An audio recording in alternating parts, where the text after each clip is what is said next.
இந்த ஷர்ட் உனக்கு சூப்பரா இருக்குடா. நேத்து ஒரு ஷர்ட் அயன் பண்ண தந்தியே, லைட் ப்ளூ கலர். அது நல்லாவே இல்லை தெரியுமா? இந்த பிங்க் கலர் ஷர்ட் உனக்கு சூப்பரா இருக்கு.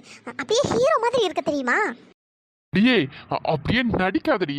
அந்த புது ஷர்ட்டை நல்லா அயன் பண்றங்கிற பேர்ல எரிச்சு வச்சுட்டு அந்த ஷர்ட் நல்லா இல்ல இந்த ஷர்ட் நல்லா இருக்குன்னு எனக்கு கதையா விடுற. ஐயோ, கரெக்டாக கண்டுபிடிச்சிட்டானே. சக்தி, நான் கதெல்லாம் விடல. உண்மையாவே அந்த ஷர்ட் நல்லாவே இல்லை தெரியுமா? எனக்கு பிடிக்கவே இல்லை. ஆனா இந்த ஷர்ட் உனக்கு சூப்பரா இருக்கு. சரி சரி, ரொம்ப நடிக்காத. அப்படியே நீ நடிக்கிறது அப்படியே பச்சையா தெரியுது. பண்றதெல்லாம் பண்ணிட்டு இதுல வேற அது நல்லா இல்ல இது நல்லா இருக்குன்னு இங்க வந்து சொல்லிட்டு இருக்கியோ. ஒழுங்கா ஓடி போயிரு சொல்லிட்டேன். ஏ பொறுக்கி, நான் உண்மையதான் சொன்னேன். சரி போ, நான் எதுவும் சொல்லலப்பா. சரி, இன்டர்வியூக்கு டைம் ஆயிடுச்சு, நான் கிளம்புறேன். ஏ பொறுக்கி, இப்படியே வா இன்டர்வியூக்கு போற? ஏன் இப்படியே இன்டர்வியூக்கு போனா என்ன? இப்பதானே ஹீரோ மாதிரி இருக்குன்னு என்ன நல்லா இல்லையா என்ன? நல்லாதான் இருக்கு, எல்லாம் ஓகே தான். ஆனா அந்த காலர் பட்டன் மட்டும் ஏன் ஓபன்ல விட்டுருக்க? பட்டன் போட்டுக்கலாம்ல. பிசாசு, அது ரொம்ப ஸ்வெட் ஆகுதுடி, அதான் ஓபன்ல விட்டுருக்கேன். பைத்தியம் பைத்தியம், ஒழுங்கா பட்டனை போடு. சரிடி, அங்க போயிட்டு பட்டன் போட்டுக்கிறேன், சரியா? சரி. அபிச்சலம், எனக்கு டைம் ஆயிடுச்சு, நான் கிளம்பவா? பொறுக்கி, வெற்றியோட திரும்பி வா, சரியா? எனது வெற்றியோட திரும்பி வாவா? அடியே, நான் என்ன பந்தயத்துக்கு போறேன்? நான் இன்டர்வியூக்கு போறேன்டி. அது என்னடி வெற்றியோட திரும்பி வான்னு சொல்ற? இல்லடா புருஷன் ஃபர்ஸ்ட் டைம் இன்டர்வியூ அட்டெண்ட் பண்ண போறான். அப்ப ஏதாச்சும் மோட்டிவேட்டா சொல்லணும்ல, அதனால தான் வெற்றியோட திரும்பி வான்னு சொன்னேன். ஏ பிசாசு, இருந்தாலும் இதெல்லாம் ரொம்ப ஓவர் டி. சரி சரி, டைம் ஆயிடுச்சுன்னு சொன்னல, கிளம்பு கிளம்பு. அடியே, அப்படியே கிளம்பு கிளம்புன்னு சொல்றேன். மோட்டிவேட் பண்ற மாதிரி பேசினா மட்டும் போதாது, மோட்டிவேட் பண்ற மாதிரி ஏதாச்சும் ஒன்று கொடுக்கணும். என்னது கொடுக்கணுமா? ஆமா, ஏதாச்சும் ஒன்று கொடுத்தா தானே சந்தோஷமா போக முடியும். புருஷ், இப்பெல்லாம் நீங்க வர வர ரொம்ப ஓவரா பேசுறீங்க. ஒழுங்கா போய் இன்டர்வியூ அட்டெண்ட் பண்ற வழியை பாருங்க. சரி சரி, போயிட்டு வந்து பாத்துக்கிறேன்டி உன்னை. போங்க சார், போங்க. சரி பிசாசு, நான் கிளம்புறேன். ஏதோ ஒன்று குறையுதே. ஞாபகம் வந்துருச்சு. டே புருஷ், என்னடி ஏதாச்சும் தர போறியா என்ன? ஏய், இந்த நினைப்போடே இன்டர்வியூ அட்டெண்ட் பண்ண போயிடாத, அசிங்கப்பட்டு வந்துருவேன். அப்புறம் எதுக்குடி கூப்பிட்ட?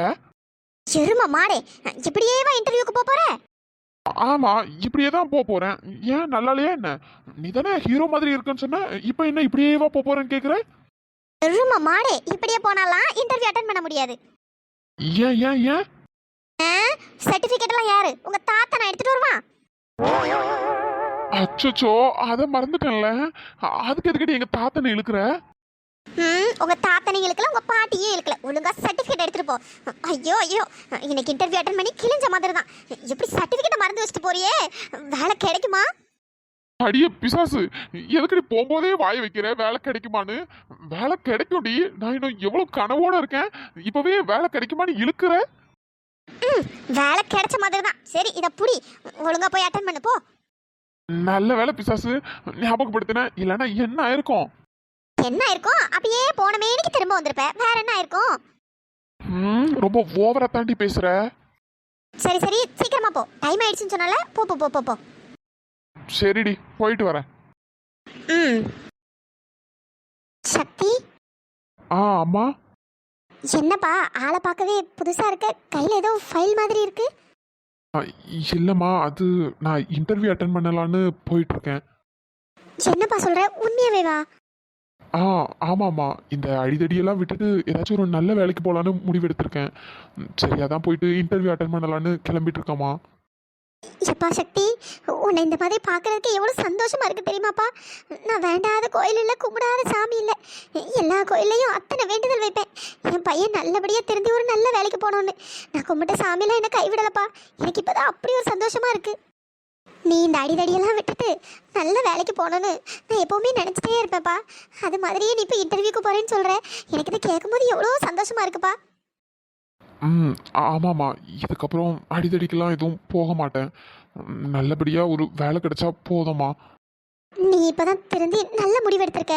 கண்டிப்பாக உனக்கு நல்ல வேலை கிடைக்கும்ப்பா. உன்னை இப்படி ஃபைலும் கையுமா பார்க்குறதுக்கு எவ்வளோ சந்தோஷமா இருக்கு தெரியுமா? ஆமாம்மா, எல்லாத்துக்கும் அபிதான் காரணம். அவள் தான் இதுக்கப்புறம் அடிதடிக்கெலாம் போகக்கூடாது, ஒழுங்காக இன்டர்வியூ அட்டெண்ட் பண்ணுன்னு என்னை அனுப்பி வச்சா. ஓ, அப்போ பொண்டாட்டி சொன்னாங்கிறதுக்காக தான் இப்போ ஃபைலை தூக்கிட்டு போயிட்டுருக்கேன். எத்தனையோ நாள் நான் சொல்லியிருக்கேன் இந்த அடிதடியெல்லாம் விட்டுட்டு நல்ல வேலைக்கு போப்பான்னு. அப்போல்லாம் உனக்கு காது கேட்கல. இப்போ பொண்டாட்டி சொன்னோன்னே ஃபைலை தூக்கிட்டு போகிறேன். என்னம்மா நீங்க இப்படியெல்லாம் பேசுறீங்க? இப்பதானே சொன்னீங்க உன்னை இந்த மாதிரி பார்க்கறதுக்கு ரொம்ப சந்தோஷமா இருக்குன்னு. அப்புறம் ஏன் இப்படியெல்லாம் பேசுறீங்க? இல்லைப்பா, உன்னை இப்படி பார்க்க எனக்கு உண்மையாகவே சந்தோஷமாக தான் இருக்குது. இருந்தாலும் இத்தனை நாள் நாங்கள் சொல்லி நீ கேட்கல. இப்போ திடீர்னு உன் பொண்டாட்டி சொன்னதும் கேட்டுட்டு போறியே, அதனால தான் யோசித்தேன். வேற ஒன்றும் இல்லைப்பா. ஏம்மா இப்படியெல்லாம் பேசுறீங்க? இல்லைப்பா, நான் ஏதோ ஒரு ஆதங்கத்தில் சொல்லிட்டேன். உண்மையாகவே எனக்கு சந்தோஷமாக தான் இருக்குப்பா. நீ நல்லபடியாக போய் இன்டர்வியூ அட்டன் பண்ணு. சரிம்மா, நான் இப்போ கிளம்புறேன். சரிப்பா, போயிட்டு வா. என்னால் இப்போ கூட நம்ப முடியல. என் பையன் அடிதடியெல்லாம் விட்டுட்டு நல்லபடியாக வேலைக்கு போகிறேன்னு சொல்கிறான். இதை நினச்சாலே அவ்வளோ சந்தோஷமாக இருக்குது. என் பையன் வாழ்க்கை என்னாகுமோ நினச்சி எத்தனை நாள் அழுதுருக்கேன், புலம்பிருக்கேன். ஆனால் இப்போ தான் ரொம்ப சந்தோஷமாக இருக்குது. என் பையன் நல்ல முறையில் வாழ போகிறான். அவன் இந்த அடிதடி பக்கம்லாம் போகாமல் நல்ல முறையில் வேலைக்கு போனோம். பரவாயில்ல இந்த வாயாடி. நான் கூட இவளை என்னமோ நினச்சேன். என் பையனை நல்ல முறையில் திருத்தி கொண்டு வந்திருக்கா. பரவாயில்ல, ரொம்ப சந்தோஷமாக தான் இருக்குது. என் பையன் கடைசி வரைக்கும் திருந்தாமல் இந்த மாதிரி ஊதாரியாகவே சுற்றிடுவானோ நினச்சி பயந்துருக்கேன். ஆனால் பரவாயில்ல, இவ தான் என் பையனை மாற்றிருக்கா. ரொம்ப சந்தோஷம். ஏதோ ஒன்று, என் பையன் நல்லபடியாக திருந்தி நல்ல வேலைக்கு போனால் அதுவே போதும். என்ன மச்சான், போலாமா? போறதெல்லாம் இருக்கட்டும். நீ என்னடா கைய வீசிட்டு வந்து நிக்கிற? என்னது கைய வீசிட்டு வந்து நிக்கிறனா? டேய், என்னடா பைத்தியம் மாதிரி பேசிட்டு இருக்க? இல்லடா, ஏதோ பிக்னிக் போற மாதிரி அப்படியே ஹாயா கிளம்பி இருக்கியே, அதைத்தான் கேட்டேன். என்னடா உனக்கு பிரச்சனை? பைத்தியம் ஏதாவது பிடிச்சிருச்சா என்ன? ஆமா, நான் தெரியாம தான் கேக்குறேன். சரி, இப்ப எதுக்கு வரீங்க? லூசு பையலே, எதுக்குடா லூசுத்தனமா கேட்டுட்டு இருக்க? நீ தானடா சொன்ன இன்டர்வியூக்கு அட்டன் பண்ண போலான்னு. அப்புறமா என்னடா இப்படி கேள்வி கேட்டுட்டு இருக்க? அதை தாண்டா நானும் சொல்றேன். இன்டர்வியூ அட்டன் பண்றதுக்காக தானே வர. சர்டிபிகேட்லாம் எங்கடா? என்ன புடுங்குறதுக்கு போயிருக்கா என்ன? டேய், என்னடா இப்படி எல்லாம் பேசுற? விளக்கண்ண, முதல்ல சர்டிபிகேட் எடுத்துட்டு வா போ. டே மச்சான், ரொம்ப ஓவரா பேசுறடா, ரொம்ப ஓவரா பேசுற. பைக்ல தாண்டா வச்சிருக்கேன். ஓ, பைக்ல வச்சிருக்கியா? சரி சரி, நான் கூட மறந்து வீட்லயே வச்சுட்டு வந்தியோன்னு நினைச்சேன். டே மச்சான், நான் ஃபர்ஸ்ட் மறந்து ரூம்லயே வச்சுட்டு வெளியே வந்துட்டேன்டா. அப்புறம் எங்க அம்மா தான் சர்டிபிகேட்டை மறந்துட்டு போறியடான்னு எடுத்து தந்தாங்க. என்னடா சொல்ற? நீயுமா? நீயுமான்னு கேக்குற? அப்ப நீயும் அதைத்தான் பண்ணியா என்ன? இஹிஹி, ஆமா மச்சான், நானும் மறந்துட்டு வந்துட்டேன். அப்புறம் அபிதான் எடுத்து தந்தா. விளங்கும். ஆரம்பமே அமர்க்களமா இருக்கு. இன்னைக்கு 2 பேருக்கும் வேலை கிடைச்சு கிழிஞ்ச மாதிரி தான். வாயை வச்சுட்டு சும்மாறா. எனக்கு சீக்கிரமா வேலை கிடைக்கணும். அங்க வேலை கிடைச்சாதான் வீட்டுல நிறைய வேலை பார்க்க முடியும். என்னது, வீட்டுல நிறைய வேலை பார்க்க முடியுமா? ஏய், என்னடா சொல்ற? அது உனக்கு சொன்னாலும் புரியாது மச்சான். சரி வாடா, டைம் ஆயிடுச்சுல, சீக்கிரம் போலாம். என்னமோ சொல்ற, ஒன்றும் புரியல. எங்க அதான் ஒன்றும் புரியுற மாதிரி சொல்ல மாட்டேங்கிறியே. சரி வந்து தொலை, போவோம். வா மச்சான், வா மச்சான். அம்மா, உண்மையாகவே எனக்கு ரொம்ப பயமாக இருக்குமா. இப்போ எதுக்குமா எங்கள் 2 பேரையும் உடனே கிளம்பி வர சொன்னேன்? நீயும் சொல்லிட்ட, என்ன ஏதுன்னு கேட்காம நாங்களும் வந்துட்டோம். இப்போ என்னம்மா பண்ணுறது? கண்டிப்பாக யாராச்சும் பார்த்தா கண்டிப்பாக திட்டுவாங்க. அது மட்டும் இல்லை, அடிக்க கூட செய்வாங்க. என்னால் அடியெல்லாம் வாங்க முடியாதுமா. பேசாமல் நாங்கள் ஹாஸ்டலுக்கே போயிடுறோமே. என்னது, திரும்ப ஹாஸ்டலுக்கு போக போறீங்களா? உங்க 2 பேரையும் எப்படியாச்சும் இந்த வீட்டுக்குள்ள கொண்டு வரணும்னு நான் படாத பாடுபட்டுட்டு இருக்கேன். நீங்க என்னடானா திரும்ப ஹாஸ்டலுக்கு போறேன்னு சொல்றீங்க? சரி, அப்போ ஒரேடியா அந்த ஹாஸ்டல்லே கடந்து சாகுங்க. அதுக்கப்புறம் அம்மா அங்க அப்படி இருக்கு, இங்க அப்படி இருக்கு, சாப்பாடு சரியில்லை, அது சரியில்லை, இது சரியில்லை, எனக்கு போனை போட்டீங்க. நடக்கிறது வேற. சே அமிர்தா, சும்மா இருடி. இதுக்கப்புறம் ஹாஸ்டல் எல்லாம் கடந்து என்னால கஷ்டப்பட முடியாது. அம்மா என்ன சொல்றாங்களோ அதை கேட்டு எப்படியாச்சும் இந்த வீட்டுக்குள்ள வர வழியை பார்ப்போம். பிரீத்தி, எனக்கு மட்டும் என்ன ஹாஸ்டல்ல இருந்து அங்கே கிடக்கிற சாப்பாடு தின்னுட்டு கஷ்டப்படணும்னு எனக்கு என்ன ஆசையா என்ன? இங்கே வந்தாலும் எல்லாரும் திட்ட தான் செய்வாங்க. அதனால பயத்தில் தான் சொன்னேன், வேற ஒன்றும் இல்லை. சரி சரி, வாயை மூடுங்கடி, பொறுமையாக பேசுங்க. 2 பேரும் இப்படி பேசுறத யாராச்சும் பார்த்தாங்கன்னா அவ்வளோதான். நான் சொன்ன மாதிரி கரெக்டாக பேசுங்க, கரெக்டாக வீட்டுக்குள்ளே வந்துடலாம். சரி அமிர்தா, உங்ககிட்ட தாண்டி அம்மா சொல்கிறாங்க, கரெக்டாக பேசணும், சரியா? சரிடி. சரி வாங்க, 2 பேரும் வீட்டுக்குள்ளே போகலாம். சரிம்மா. ஏய், உங்களதான் இந்த வீட்டு பக்கம் வரக்கூடாதுன்னு சொன்னல, என்ன இந்த பக்கம் வந்திருக்கீங்க? நீங்க 2 பேரும் இந்த வீட்டுக்குள்ள காலை எடுத்து வச்சுங்க. நடக்கிறது வேற. மரியாதையா வெளியே போங்க. ஐயோ கடவுளே, வயிறு வலி உயிர் போதே. எனக்கு வேற ரொம்ப மயக்கமா வருதே. கிருஷ்ணா, சாரி கிருஷ்ணா, நாங்கள் பண்ணது தப்பு தான். இருந்தாலும் எங்களுக்கு இவ்வளோ பெரிய தண்டனையா? என்னால் முடியல கிருஷ்ணா, முடியல. சரியாதான் வீட்டுக்கு வந்துடலான்னு வந்துட்டேன். கிருஷ்ணா மாமா, எங்களை மன்னிச்சிருங்க. உங்ககிட்ட மன்னிப்பு கேட்கறது கூட எனக்கு தகுதி இல்லை. இருந்தாலும் எங்களால் முடியல. நாங்கள் ஹாஸ்டலில் தான் இருந்தோம். இப்போ பிரீத்திக்கு 1 வீக்காக ரொம்ப உடம்பு சரியில்லை. ஹாஸ்டல் ஃபுட்டு செட் ஆகாமல் ரொம்ப ஃபுட் பாய்சன் ஆயிடுச்சு. பாவம், அவள் ரொம்ப வயிறு வலியில் துடிச்சிட்டே இருந்தா. அதான் எனக்கு என்ன பண்ணுறதுன்னு தெரியல. அதான் வீட்டுக்கே வந்துடலான்னு வந்துட்டோம். அதுக்கு எதுக்கு இங்க வந்தீங்க? அதான் நான் உங்ககிட்ட ஆல்ரெடி சொல்லிட்டேன்ல, இந்த வீட்டுக்கு உங்களுக்கு எந்த சம்மந்தமும் இல்ல. எந்த காரணத்தை கொண்டு இந்த வீட்டு பக்கம் தலை வச்சு கூட படுக்க கூடாதுன்னு. அப்புறம் என்ன இந்த பக்கம் வந்திருக்கீங்க? ஹாஸ்டல் ஃபுட் செட் ஆகலன்னா நீங்களே செஞ்சு சாப்பிடணும். அதை விட்டுட்டு ஃபுட் பாய்சன் ஆயிட்டு நீங்க வந்து நின்னா என்ன அர்த்தம்? இல்லை கிருஷ்ணா, என்னால் முடியல. எனக்கு அப்பப்போ ரொம்ப லோ பிபி ஆயிடுது ஃபுட்டு சரியில்லைங்கிறதுனால. அதனால தான் என்ன பண்ணேன்னு தெரியாமல் இங்கே வந்துட்டோம். ஆமாம் கிருஷ்ணா மாமா, நாங்கள் பண்ணதெல்லாம் தப்பு தான். எங்களை மன்னிச்சிருங்க. இதுக்கு மேலேயே நாங்கள் ஹாஸ்டலில் இருந்தால் நாங்கள் செத்தே போயிடுவோம். ஏன் உங்களை மாதிரி எத்தனையோ பேர் ஹாஸ்டல்ல தங்கி இருக்காங்க, உங்களுக்கு மட்டும் என்ன? இல்ல, இதெல்லாம் சரி வராது, வெளியே போங்க. என்னப்பா கிருஷ்ணா நீ இப்படி சொல்ற? பாவம் பிரீத்தியே ரொம்ப முடியாம வந்திருக்கா. பிரீத்தி என்கிட்ட தான் கால் பண்ணி கேட்டா. சரி, மனசு கேட்கல. என்னதான் என் பொண்ணுங்க தப்பு பண்ணியிருந்தாலும் பெத்த மனசு எப்படிப்பா கேட்கும்? சரி, அதான் நம்ம வீட்டுக்கு வாங்க, ஒரு வாரம் இருந்துட்டு கொஞ்சம் உடம்பெல்லாம் சரியானதுக்கு அப்புறம் திரும்பவும் ஹாஸ்டல் போயிருங்கன்னு நான் தான்ப்பா வர சொன்ன 2 பேரையும். அத்தை, ஏன் இப்படி பண்ணீங்க? எல்லாம் நீங்க குடுக்குற இடம் தான். அதனாலதான் இவளுங்க 2 பேரும் இப்படி இருக்காளுங்க. எனக்கு புரியுதுப்பா கிருஷ்ணா, இவளுங்க பண்ணது பெரிய தப்பு தான், மன்னிக்க முடியாத பெரிய தப்பு தான். இருந்தாலும் உடம்பு சரியில்லைன்னு சொன்னப்போ என்னால சும்மா இருக்க முடியலப்பா. அதான் என்ன நடந்தாலும் பரவாயில்ல, வீட்டுக்கு கிளம்பி வாங்க, நான் கிருஷ்ணா கிட்ட பேசிக்கிறேன்னு நான் தான்ப்பா வர சொன்னேன். இல்லத்த, அதெல்லாம் சரி வராது. இவங்க 2 பேரும் இந்த வீட்டை விட்டு போனது போனதாகவே இருக்கட்டும். திரும்பவும் இந்த வீட்டுக்குள்ள வர்றது எனக்கு சுத்தமா விருப்பம் இல்ல.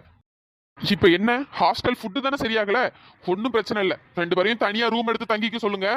சமையலுக்கு மட்டும் வேற ஏதாச்சும் ஆளை நானே ரெடி பண்றேன். ஒன்னும் பிரச்சனை இல்ல. வீட்டு சாப்பாடு சாப்பிட்ட மாதிரியும் இருக்கும், எந்த பிரச்சனையும் ஆகாது. அம்மா, என்னமா இதெல்லாம்? இவருக்கு என்னென்னமோ சொல்றாரு. இருடி, நான் பேசிக்கிறேன். கிளம்புங்க 2 பேரும். இங்கே நின்றுட்டு இருந்து எந்த பிரயோஜனமும் இல்ல. ஒழுங்கா கிளம்புற வழிய பாருங்க. எப்பா கிருஷ்ணா, கொஞ்சம் மனசு வைப்பா. பிரீத்திக்கு ரொம்ப உடம்பு முடியல, பார்க்க ரொம்ப பாவமா இருக்குப்பா. ஒரு வாரம் மட்டும் தங்கிட்டு போட்டோம்ப்பா. உடம்பு நல்லானதும் நானே வேற ஏதாச்சும் ரூம் பார்த்து நானே அங்கே வச்சிடறேன்ப்பா. ஒரு வாரம் மட்டும் டைம் கொடுப்பா. இல்லத்த, இல்ல, செட் ஆகாது. தேவையில்லாம இவங்க 2 பேரும் வீட்டுக்குள்ள வந்தா இன்னும் தேவையில்லாத பிரச்சனை தான் வரும். இவங்க 2 பேராலையும் திரும்ப இந்த வீட்டுக்குள்ள ஏதாச்சும் பிரச்சனை வந்ததுன்னா என்னால பார்த்துட்டு சும்மா இருக்க முடியாது. இவங்க இந்த வீட்டுக்குள்ள வராம இருக்கிறது தான் நல்லது. எப்பா கிருஷ்ணா, இதுக்கப்புறம் இவங்க 2 பேராலையும் எந்த பிரச்சனையும் வராதுப்பா. நான் பாத்துக்கிறேன்ப்பா. எனக்காக இந்த ஒரு வாரம் மட்டும் வீட்டுல தங்கிட்டு போட்டோம்ப்பா. என் பொண்ணு பிரீத்தி பாவம்ப்பா. என்னத்த நீங்க வேற புரிஞ்சுக்காம பேசிட்டு இருக்கீங்க? ஏய், எதுக்கு நீ 2 பேரும் இங்க வந்து நிக்கிறீங்க? என்ன அடுத்தது யார் வாழ்க்கையை பிளான் போட்டு அழிக்கலான்னு வந்திருக்கீங்க? இல்ல, அது சீ, வாய மூடு. உங்ககிட்ட எல்லாம் பேசுறதுக்கு அருவருப்பா இருக்கு. உன்னை பார்த்தாலே எனக்கு எரிச்சலா இருக்கு. முதல்ல வெளியே போடி. எங்க எதுக்கடி வந்து நின்று சீனா போட்டுட்டு இருக்கீங்க? வெளியே போய் தொலைங்க 2 பேரும். அண்ணன், என்னண்ணே இதெல்லாம்? 2 பேரையும் வெளியே போக சொல்லுண்ணே. சூர்யா, நானும் அதை தாண்டா சொல்லிட்டு இருக்கேன். ஆனா அத்தை தான் புரிஞ்சுக்கவே மாட்டேங்கிறாங்க. என்னத்த இதெல்லாம்? எப்பா சூர்யா, கொஞ்சம் கோபப்படாதப்பா. கொஞ்சம் நான் சொல்றத காது கொடுத்து கேளு. இந்த பாருங்கத்த, நீங்க சொல்றது எதையும் கேட்கறதுக்கு நான் தயாரா இல்ல. இந்த 2 பேரும் இப்பவே இந்த நிமிஷமே இந்த இடத்த விட்டு காலி பண்ணணும். இல்லைன்னா நானே 2 பேரையும் கொலை பண்ணிடுவேன். சூர்யா, அத்தை, மரியாதையா 2 பேரையும் வெளியே போக சொல்லுங்க. சூர்யா கொஞ்சம் பொறுமையா இருப்பா. நான் சொல்றது கொஞ்சம் கேளுப்பா. அத்தை, நான் எதையும் கேட்க தயாரா இல்ல. சூர்யா, நான் சொல்றது ஒரே ஒரு நிமிஷம் கேளுப்பா. கிருஷ்ணா, நீயாச்சும் இந்த அத்தை சொல்றதை கேளுப்பா. ஒரே ஒரு வாரம் மட்டும் இந்த வீட்டில் இருந்துட்டு போட்டோம்ப்பா. பாவம்ப்பா, அவளுக்கு ஹாஸ்டல் ஃபுட்டு செட் ஆகாம ஃபுட் பாய்சன் ஆயிடுச்சு. ரொம்ப வயிறு வலியில துடிச்சிட்டு இருக்கா. இந்த டைம்ல ஹாஸ்டலுக்கு விட்டதுக்கு எனக்கு ரொம்ப கஷ்டமா இருக்கு. என் நிலைமையும் கொஞ்சம் புரிஞ்சுக்கோங்கப்பா. அவளுக்கு 2 பேரும் தப்பு தான் பண்ணிருக்காளுங்க. நான் அவங்களுக்கு எந்த இடத்துலயும் சப்போர்ட் பண்ணல. இருந்தாலும் பெத்த வயிறு கஷ்டமா இருக்குப்பா. கொஞ்சம் புரிஞ்சுக்கோங்கப்பா. என் நிலைமையும் புரிஞ்சுக்கோங்க. பாவா வயிறு வலியில துடிச்சிட்டு இருக்கா. ஒரே ஒரு வாரம் மட்டும் இந்த வீட்டில் இருந்துட்டு போட்டோம்ப்பா. எதுவா வேணாலும் இருந்துட்டு போட்டோம். 2 பேரும் இந்த வீட்டுக்குள்ள வரக்கூடாது. ஏப்பா, உங்க 2 பேர் கால்ல வேணாலும் விழுந்து கெஞ்சி கேட்டுக்கிறேன்ப்பா. தயவு செஞ்சு இப்படி எல்லாம் பேசாதீங்கப்பா. என் பொண்ணு பாவம்ப்பா. கொஞ்ச நாளைக்கு தானே, ஒரு வாரத்துக்கு தானே, ஒரு வாரம் மட்டும் இருந்துட்டு போட்டோம்ப்பா. அத்தை என்னத்த பேசிட்டு இருக்கீங்க? இல்லப்பா எனக்கு வேற வழி தெரியலப்பா. உங்க கால்ல வேணாலும் விழுறேன்ப்பா. பாவம்ப்பா, கொஞ்சம் யோசிச்சு முடிவு பண்ணுங்கப்பா. இல்லத்த இல்ல, இவங்க ரெண்டு பேரும் திரும்பவும் இந்த வீட்டுக்குள்ள வர்றது எனக்கு என்னமோ சரியா படல. வேண்டாம், இவங்களை நீங்க அனுப்பிடுங்க. அனுப்பிருங்கன்னு சொன்னா இவளுங்க ரெண்டு பேரும் எங்கப்பா போவாளுங்க? பெத்தம்மா நான் இங்க இருக்கேன், என்கிட்ட தானப்பா வந்திருப்பாளுங்க. கொஞ்சம் யோசிச்சு முடிவெடுப்பா. பாவம் பாவ. சூர்யா மாமா, என்ன மன்னிச்சிருங்க. சீ, வாய மூடு. ஏதாச்சும் ஒரு வார்த்தை பேசுனேன் வாய கிழிச்சிருவேன் கிழிச்சு.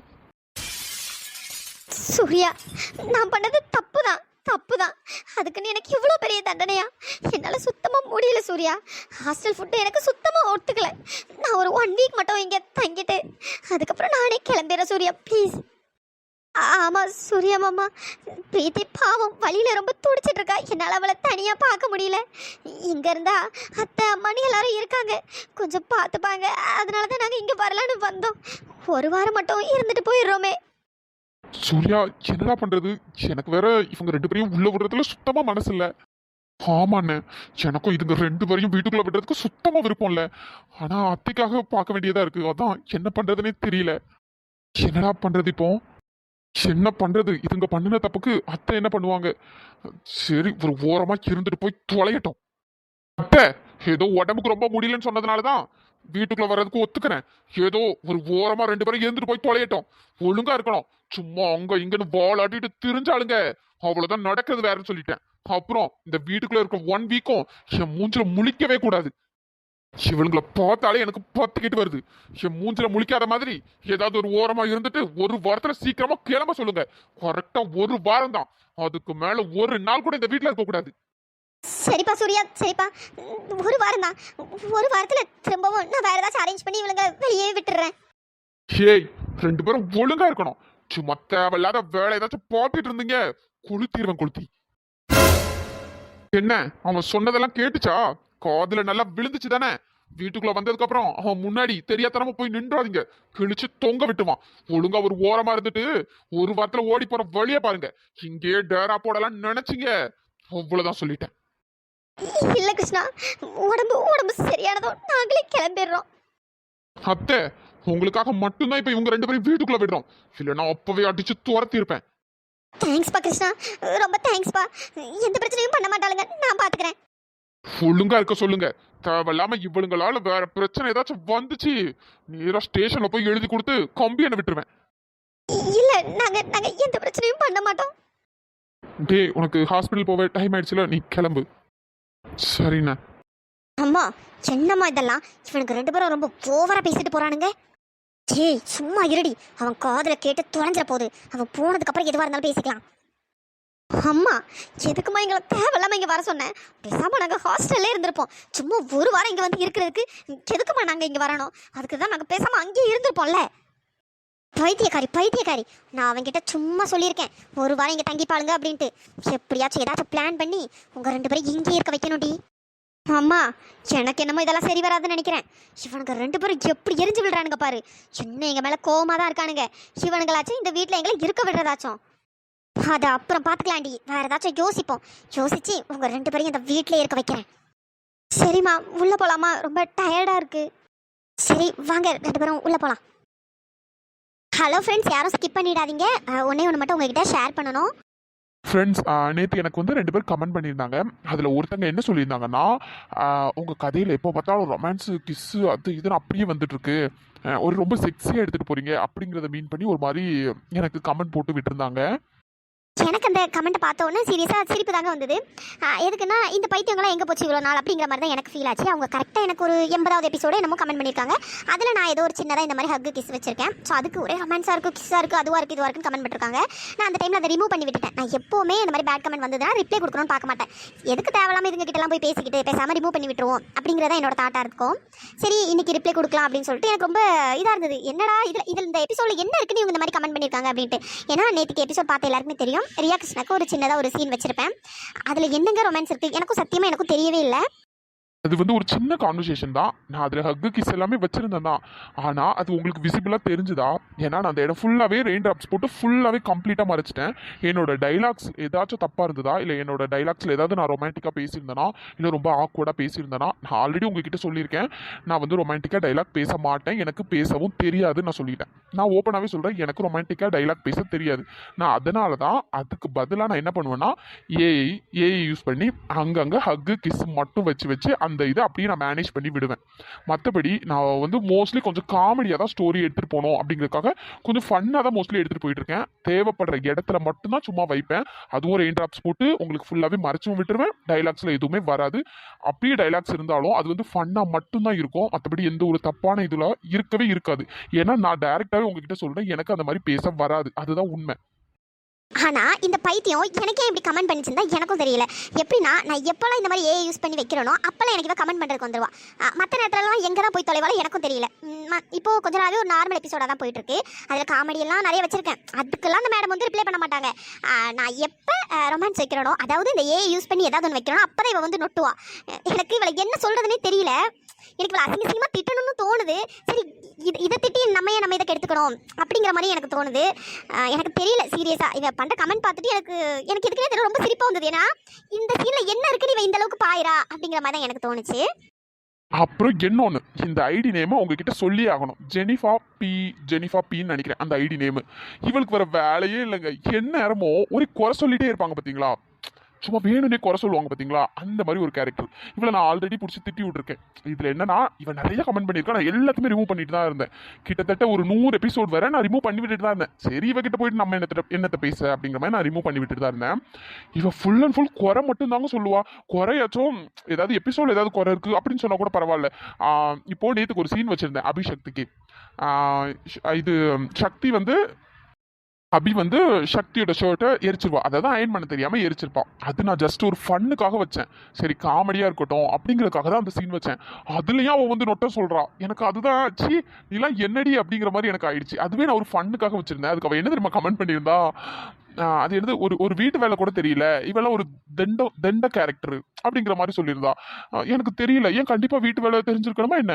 நான் வெளிப்படையாகவே சொல்கிறேன், எனக்கும் அயன் பண்ண தெரியாது தான். நானும் என்னோட ஹஸ்பண்டோட ஷர்ட்டை நிறைய டைம் எரிச்சிருக்கேன். அப்போ என்ன நீ தண்டோன்னு சொல்லுவியா? எனக்கு அப்படியே வாயில் அசிங்கமாக வருது சீரியஸாக. நான் எதுவும் சொல்லக்கூடாது அப்படின்ட்டு இருக்கேன். எனக்கு இதெல்லாம் உங்ககிட்ட ஷேர் பண்ணணும் அப்படின்னு தோணுச்சு, அதனால தான் சொல்லிட்டு இருக்கேன். ஏன் ஷர்ட்டெல்லாம் அயன் பண்ண தெரிஞ்சாதான் அவங்க குடும்ப பொண்ணா என்ன, இல்லைனா ஒரு தண்டமான கேரக்டரா என்ன? சும்மா போகிற போக்கெல்லாம் சொல்லக்கூடாது. எனக்கு வாயில் அப்படியே அசிங்கமாக வந்துடும். சாரி ஃப்ரெண்ட்ஸ், நான் கொஞ்சம் அதிகமாக தான் பேசுகிறேன்னு நினைக்கிறேன். சாரி, யாரும் தப்பாக நினச்சிக்காதீங்க. ஏன்னா எந்நேரமும் வந்துக்கிட்டே இருக்குல்ல. ஏன்னா நான் எதுக்குமே ரியாக்ட் பண்ணதே இல்லை. நீங்கள் பார்த்துருப்பீங்க, நான் மோஸ்ட்லி ரியாக்ட் பண்ண மாட்டேன். ரிமூவ் பண்ணி விட்டு போயிட்டே இருப்பேன். இது எதுக்குன்னு தெரியல, எனக்கு சொல்லணும்னு தோணுச்சு, அதனால தான் சொல்லிட்டு இருக்கேன். அப்புறம் இன்னொருத்தவங்க கமெண்ட் பண்ணியிருந்தாங்கன்னு சொன்னால, அதான் ரொம்ப செக்ஸியாக இருக்குது, ஐ மீன் ஹக்கு கிஸ்ஸு இந்த மாதிரி எல்லாம் வச்சுருக்கீங்க அது இதுன்னு சொன்னாங்கல்ல, அவங்களுக்கு இதை சொல்கிறேன். ஏம்மா, நான் தான் இதெல்லாம் வைக்கிறேன்னு தெரியுதுலாமா, அப்புறம் என்ன டேஷுக்கு நீ இதை வந்து பார்க்குற? இதில் இது இருக்குன்னு தெரியுது, அப்புறம் தெரிஞ்சே நீ வந்து பார்க்குற அப்படின்னா அப்போ நீயும் இதெல்லாம் பார்க்க அலையிறன்னு தானே அர்த்தம். நான் அப்படி தான் உன்னை பேசுவேன், கரெக்டா? ஏன்னா உனக்கு இதெல்லாம் இருக்குது, என்னோட எபிசோடில் ஆல்ரெடி இப்படி தான் போயிட்டுருக்குன்னா நீ பார்த்துருக்கவே கூடாதம்மா. நீ அப்புறம் என்ன டேஷுக்குமா இதை ஓப்பன் பண்ணி பார்த்தேன்? நீ பார்த்துருக்கவே கூடாது. நீ அவ்வளோ பெரிய இவ மாதிரி கமெண்ட் பண்ணுறல, நீ இதெல்லாம் பார்க்காத. இதெல்லாம் இல்லாமல் நார்மலாக ஸ்டோரி ஏதாச்சும் போச்சு அப்படின்னா அதை போய் பாரு, அதுக்கு போயிட்டு நல்ல விதமாக கமெண்ட் பண்ணு. அதை விட்டுட்டு நீ இதை பார்த்துட்டு இதை நொட்ட சொல்கிற பார்த்தியா, அப்படி நொட்ட சொல்கிறோம் அப்படின்னா அதுக்கு நீ இதை பார்த்துருக்கவே கூடாது. ஆனால் நீ இதை நல்லா அப்படியே வாயை பொழந்துட்டு நல்லா பார்த்துட்டு அப்படி இதுக்கு கமெண்ட் வேறு, எனக்கு அப்படியே கோவமாக வருது சீரியஸாக. சாரி ஃப்ரெண்ட்ஸ், நான் ரொம்ப பேசிட்டேன்னு நினைக்கிறேன். வீடியோட எண்டில் பேசினதுக்கு ரீசனே அவங்க கண்டிப்பாக என்னோடய வீடியோ கண்டிப்பாக பார்ப்பாங்க. ஸோ இதை பார்த்த வச்சு கொஞ்சம் மண்டியில் ஏறும்ல, அதனால தான் வீடியோட எண்டில் பேசினேன். உங்களுக்கு பார்க்க பிடிக்கலன்னா தயவு செஞ்சு கமெண்ட்லாம் பண்ணாதீங்க. வீடியோ பார்க்குறத நிறுத்திட்டு நெக்ஸ்ட் வேறு வீடியோ பார்க்க ஸ்டார்ட் பண்ணுங்கன்னு தான் நான் சொல்கிறேன். ஏன் தேவையில்லாமல் கமெண்ட் பண்ணி உங்கள் டைமை வேஸ்ட் பண்ணுறீங்க, என் டைமையும் ஏன் சேர்த்து வேஸ்ட் பண்ணுறீங்கன்னு தான் கேட்குறேன். பிடிக்கலன்னா ஸ்கிப் பண்ணிவிட்டு போயிட்டே இருங்க. என் ஸ்டோரியை பிடிச்சி பார்க்குறவங்க நிறைய பேர் இருக்காங்க, எங்களுக்கு வந்து அவங்க போதும். என்ன சொல்கிறதுனே தெரியலங்க சீரியஸாக. ஏன்னா கொஞ்சம் ரொமான்டிக்காக எடுத்துகிட்டு வந்துட்டோன்னா எந்நேரமும் ரொமான்ஸாக இருக்குது அப்படிங்கிறீங்க. கொஞ்சம் காமெடியாக எடுத்துகிட்டு வந்தோன்னு வச்சுக்கோங்களேன். ஏன் இவளுக்கு அயன் கூட பண்ண தெரியாதா, இவெல்லாம் என்ன கரெக்டுன்னு கமெண்ட் பண்ணுறீங்க. என்ன பண்ணுறதுனே தெரியல. சரி, பார்த்துக்கலாம் விடுங்க. சொல்கிறவங்க சொல்லிகிட்டே போயிட்டோம். அதாவது என்னென்னா, குறைக்கிற நாய்க்கு குறைச்சிக்கிட்டே இருக்கும்னு சொல்லுவாங்கள்ல, அந்த மாதிரி குறைச்சிட்டே இருக்கட்டும். நம்ம முன்னேறி போய்கிட்டே இருக்கலாம். ஓகே ஃப்ரெண்ட்ஸ், அவ்வளோதான். வீடியோ பிடிச்சிருந்தா லைக் பண்ணுங்கள், ஷேர் பண்ணுங்கள், சப்ஸ்கிரைப் பண்ணிவிடுங்க. நெக்ஸ்ட் எபிசோடில் பார்க்கலாம். தேங்க்ஸ் ஃபார் வாட்சிங்.